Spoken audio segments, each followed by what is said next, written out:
At the beginning of the school year, there are always so many things competing for our attention.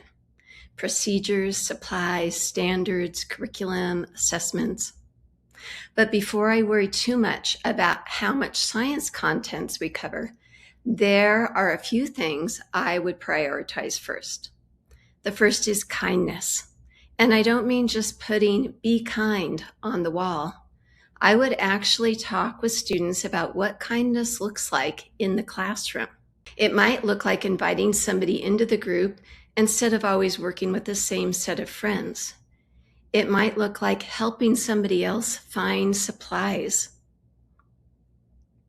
It may look like listening to someone else and allowing them to have a different idea than you do. And it might mean not laughing when someone gives a wrong answer. And in science especially, where students are constantly sharing ideas and making predictions, I want them to know that no one should ever be embarrassed for thinking out loud. The second is respect. Respect is one of those words we use all the time, but students need examples of what it actually looks like and sounds like. For example, I would practice how to disagree with someone respectfully. Instead of saying, "That's wrong," students can say, "I have a different idea," or "I see that a different way. I got a different answer." These are all more respectful ways to say, "I view this differently." Another big priority for me is belonging. Students need to feel like there's a place for them in the room. They need to feel like they belong. One simple way to work on that early is to change the partners and groups frequently during low-stakes activities. Let them work with different people.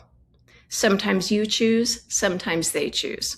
Don't let the same 4 students automatically become a group every single day.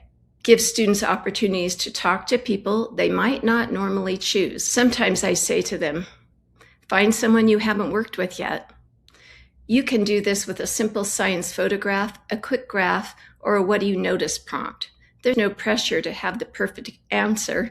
They're just practicing talking, listening, and working with different people. I would also prioritize curiosity. We sometimes accidentally train students to believe that school is about giving the teacher the correct answer as quickly as possible.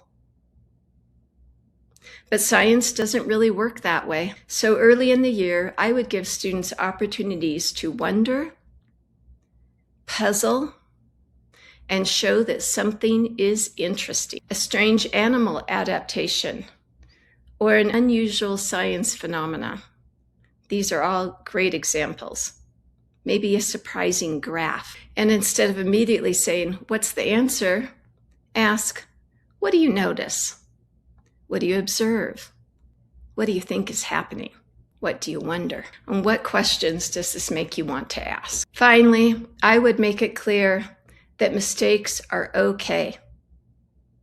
I might even tell students directly, "You're going to be wrong in here sometimes. I am too. That's part of learning science. Even famous scientists are wrong sometimes and have to revise their thinking."